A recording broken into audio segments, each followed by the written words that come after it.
In India, we are having so many political parties. I think you need more media literacy in schools because that's something good that people should know, right? And there are people who are being influenced by it. You need to find a way to have citizens feel like they're motivated or they feel the agency. So any book which is coming? We have a book that'll be out this fall called Welcome to my channel MediaSutra. Today we have a true luminary in the field of media literacy and civic engagement, none other than Professor Paul Mihailidis. He is a distinguished media expert and associate professor at Emerson College, Boston.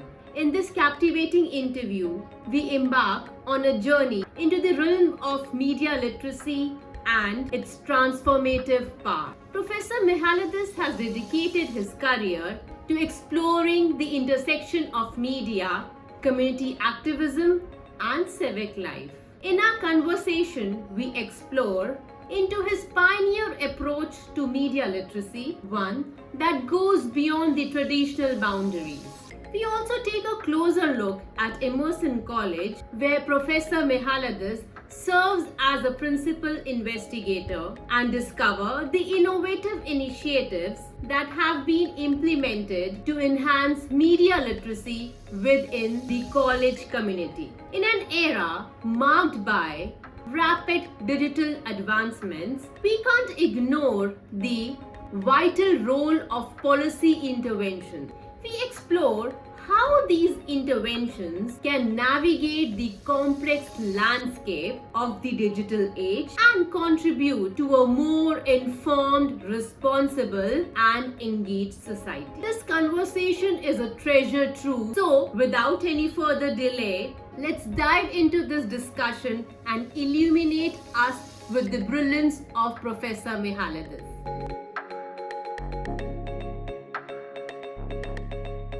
Yeah. Yes, sir. Thank you so much, sir. Sir, first of all, sir, please share your journey of media literacy. How did you start writing on this topic? Sir, is there any specific reason you chose this? So it's a good question. I feel like I came to this topic through an interest in learning how journalism and reporting was happening and news, and having an interest in that field and writing a little bit when I was younger, but always really curious about it was often that there's this news production element and writing stories, and always really curious about the audiences and the readers and the way that they would use information to make decisions.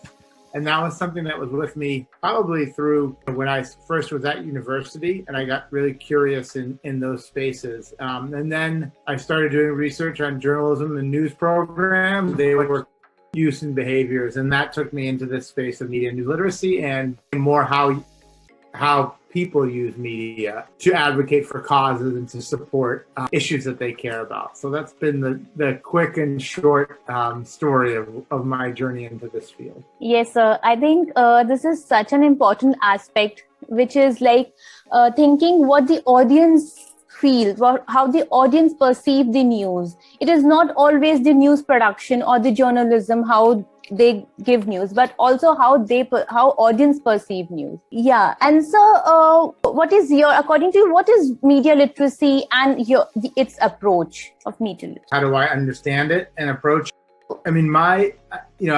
We're doing a lot of research on this right now. I'm involved in a quite large research project. So I think media literacy is oftentimes defined as like a set of skills or competencies that people can use to better use media, like critique and create media for engagement in the world. So in that sense, I think that's been the traditional approach. I think media literacy, by focusing primarily on skills and competency, has almost devalued the element of engagement and participation in the world. So I look at media literacy as the necessary development of care and agency in the world with and through media. So I'm less concerned about people's skills to deconstruct information, although I think that's very important. But I'm more concerned on how people cultivate a sense of of self-efficacy and collective efficacy towards meaningful participation in the world, and then what role media has in that. So that, for me, that's what media literacy is, beyond just the skills needed to to better critique and create. So you have also researched on media literacy and news literacy. And sir, how do you see media literacy and news literacy? As it is a subset, or it is a similar term, or it is a different term? Yeah, I mean, I look at these all as very similar under the same general approach. That news literacy is simply application of, these media approaches to media literacies or media literacy education, but focusing specifically on the modalities and the content in the medium that is news, and issues arise up that are specific to that. But if you think about media literacy as the umbrella with which in there are the same approaches, no matter what the information is, news is simply the application of those approaches to the arena of news. Where it gets more complicated is where and how those boundaries are drawn. And, I think there's some problems when you start to put lines between news and media and so on and so forth in terms of how we teach and approach it. But that's, a larger conversation. Yes, sir. Sir, you have also worked towards the intersection of media literacy and civic engagement. Yes. So, sir, what are these skills and necessary skills and disposition are required to have meaningful conversation engagement with communities and environment? Right. So I think that's important, because I think media literacy oftentimes assumes that stronger civic outcomes are associated with more media literacy, but I don't think I think that's often a dangerous assumption to make. So if you look at media literacy through the kind of frame of civic participation and engagement, you shift the conversation from not just looking at like the media and its effects on us as individuals, but you start looking at, I think what is necessary there is like thinking again about what does voice mean in all of this process, right?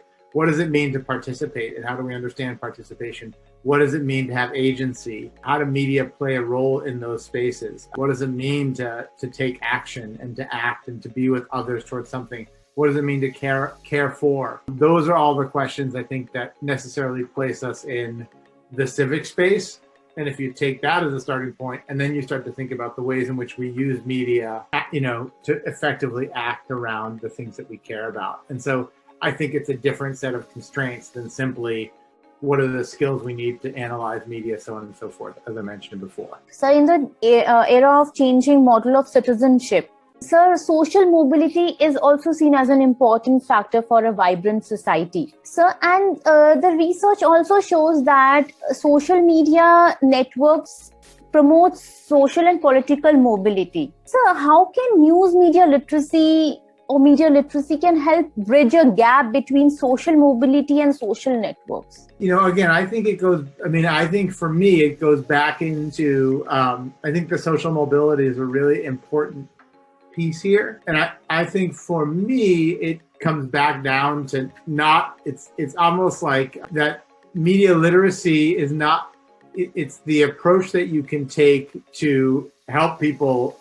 better utilize these media infrastructures to have stronger social and civic and political mobility. But social networks have the danger of reducing things, of like, we talk about all the times of caring about things versus caring for things, right? And so I think there's a lot of nuance that goes in there. But I think media literacy, again, if you can use media literacy to help people understand how they can use media to advocate, then you can start, we often start by saying like, then you can teach them how social networks help people care about things and signal affiliation towards things. But real social mobility is in that transfer of simply using social networks to signal affiliations to actually moving towards building strong infrastructures to help move issues forward or to advocate on behalf of things that they care about. And so I oftentimes think social mobility starts in the community.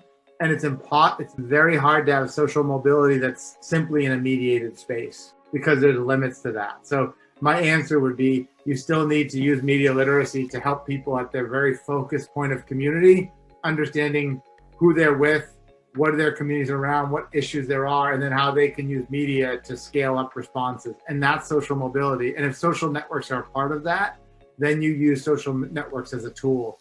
But you don't start with social networks to help build social mobility, in my opinion, because they don't actually cultivate the relationships that are necessary to build strong social mobility. I mean, in the work that I do. So, but like past instances, we have seen that social networks have created activism, and there are people who are being influenced by it, and they are being socially mobilized towards one. Maybe there is one movement which is being socially mobilized, and they are. So can we say that those who are socially mobilized are media literate?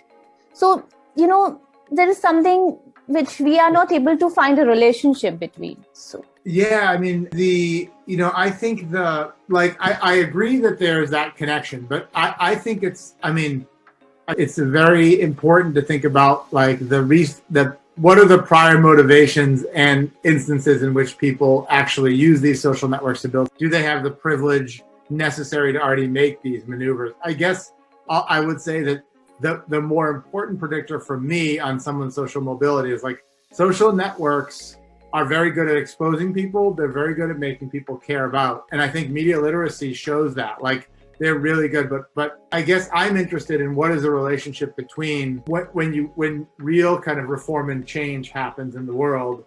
What is the relationship between those people who are simply on the social networks versus those people who are actually doing that meaningful work that's beyond any one thing a social network can do to push them towards reform, right? And then the other thing is like, once you opt into those social networks, you opt into the norms of those networks. So I don't think we should simply assume that there are wonderful examples of great social mobility on social networks and just as many examples of social networks' ability to disenfranchise and to reduce and to exploit and to cause harm to communities.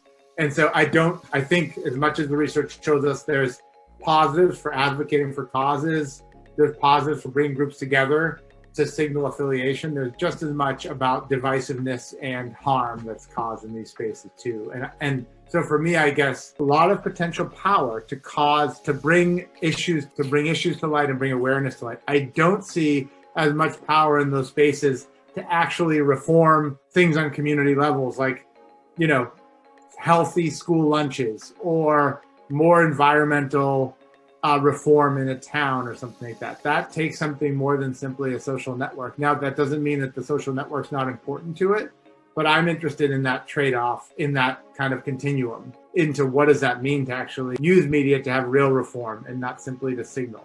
There's a relationship, but I think it needs more interrogation. Yes, so I also feel that social media is a very powerful tool, and it will give us good results. But somewhere, sir, the problem of fake news, hate speeches, like polarization, all these, sir, in India also we are facing. And sir, in India, we are having so many political parties, and they take the shelter of fake news to influence the voters. And Right.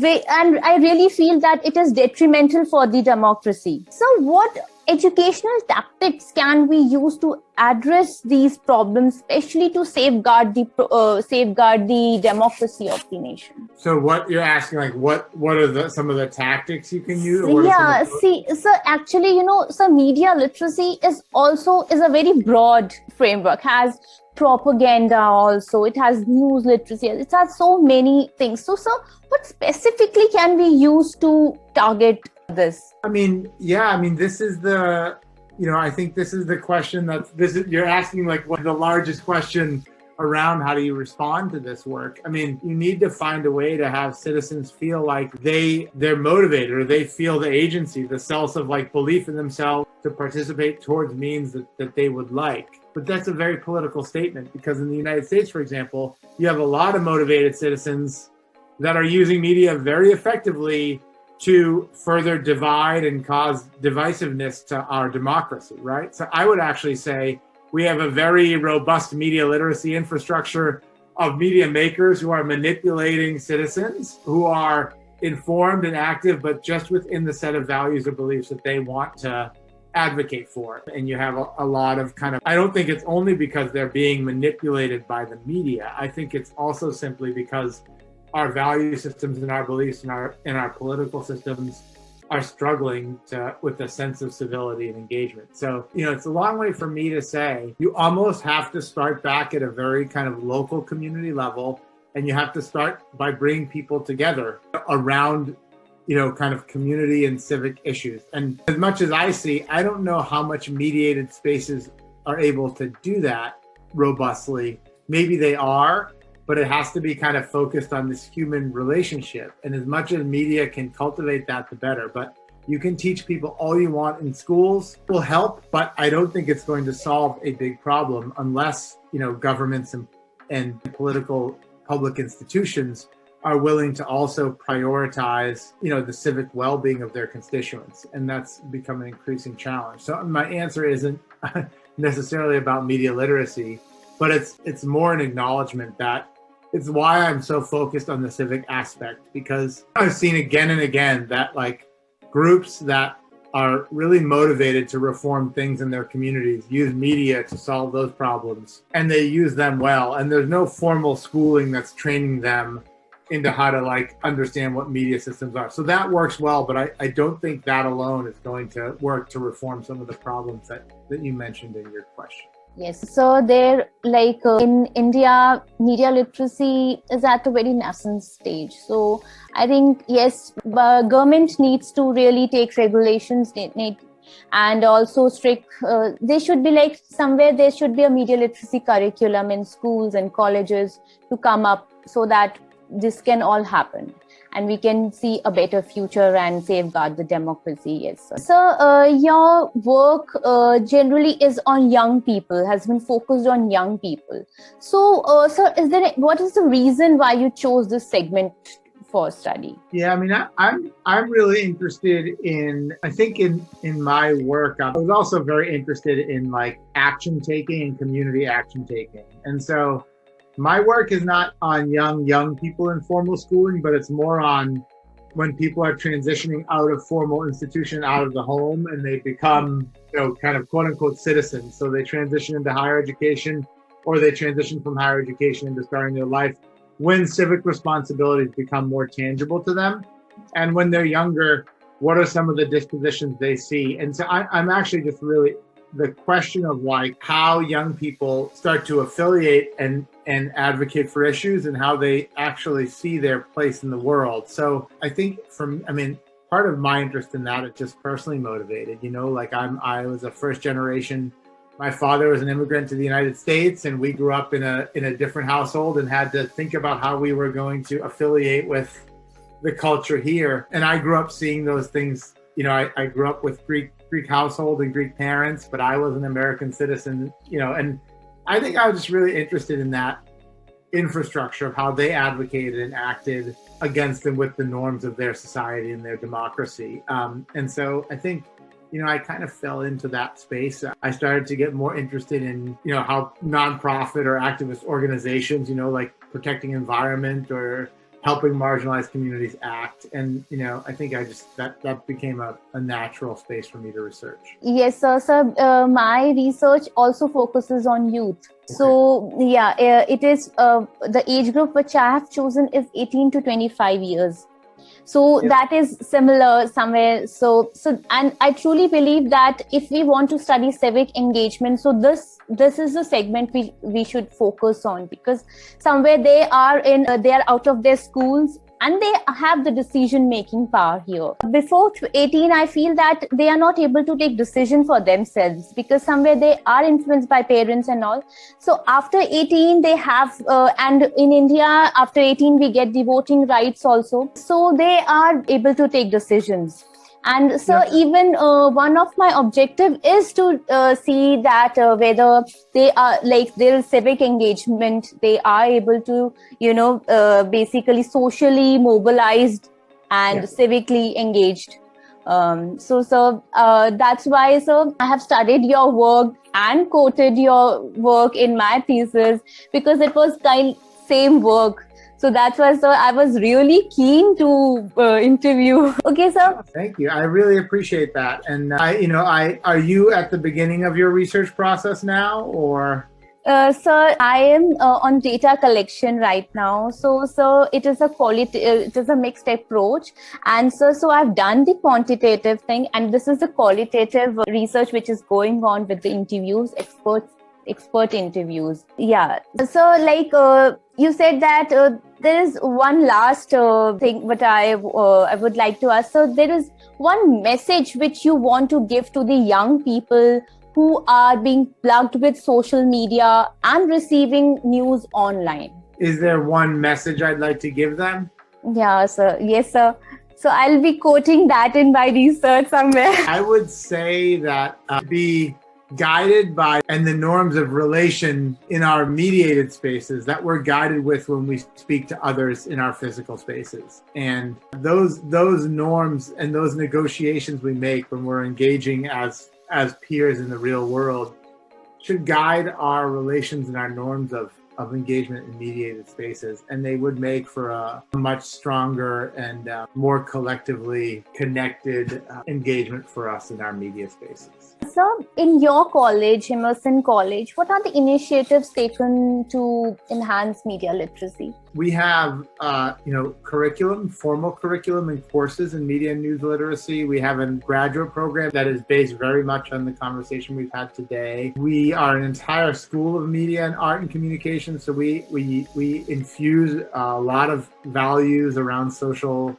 positive social change and equity and inclusion at the college. We've got research projects on this happening all the time. So I think Emerson is one of the most progressive institutions of higher education that's focused on the issues of equity and inclusion through and with media. So I would say the whole organization is very in tune to this. And not only is it part of our formal education, so our incoming freshmen in journalism and in communication and even in media arts, they're taking media literacy courses, but then they're also kind of continuing to think about ethics and responsibility as media creators, which many of them with communities, building media intervention. So I think we've got a wonderful ecosystem for media literate work here at the college.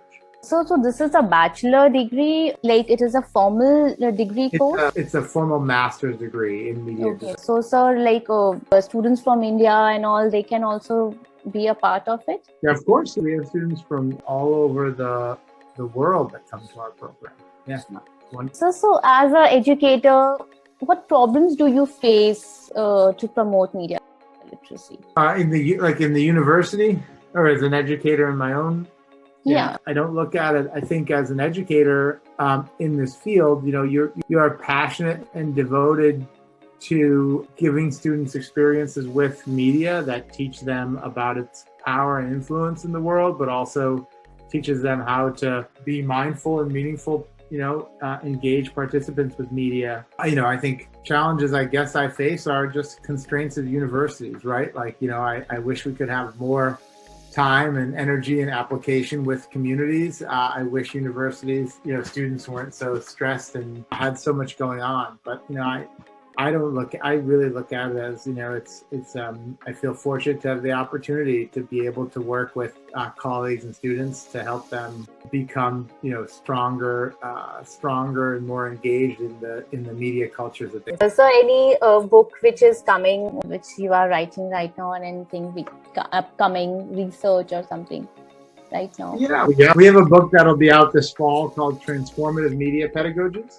Okay. Which is an edited collection with my colleagues in Salzburg that I've put together, and it's a series of essays on what transformation looks like through media pedagogy with young people and civic engagement focus. That's wonderful. I'm leading a large national grant project on equity and impact in media literacy, and we're writing the results of that now. But we've just collected We've collected a lot of data based in the United States, but 3 methods, and we're writing that research up right now, and that'll be a report that will be delivered in September.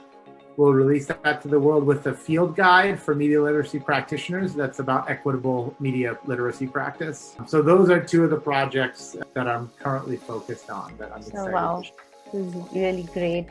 And I'll look forward to those researches, and obviously, so these are all guides for us. And Of course. And if you need any more help, or any more questions or any guidance on your work, I'm really happy to be as supportive as I can. So please just continue to be in touch and let me know. I'm happy to continue to participate.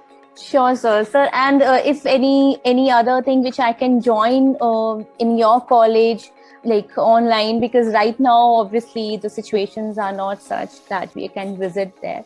So somewhere, anything you might feel, I'll also be checking the college. So some media literacy course or something like that, just to enhance my skills, basically. Sure. Yeah, I'll keep that in mind. And if anything comes up, we can be in touch for sure. Yes, sir. So it was really nice talking to you, engaging and interactive. It was really nice. Thank you so much, sir. Thank you. Yeah, thank you, Priyanka. It's a pleasure too, and we'll talk soon. Thank you, sir. Thank you. Bye. Okay, bye. As we conclude this enriching conversation with Professor Paul Mihailidis, we extend our heartfelt gratitude for joining us today. We have explored the fascinating world of media literacy, community engagement, and the crucial role of policy interventions in the digital age. We hope that you found this discussion as enlightening and inspiring as we did. Remember, the journey towards a more informed and responsible digital society begins with understanding and action. Let's all play our part in shaping a better future through media literacy and active civic participation. Don't forget to hit the subscribe button and ring the notification bell. Stay connected with us as we continue to bring thought-provoking discussions and insights from experts like Professor Mihailidis. Thank you once again for being a part of this enlightening conversation. And until next time, stay curious, stay critical, and stay connected. Thank you.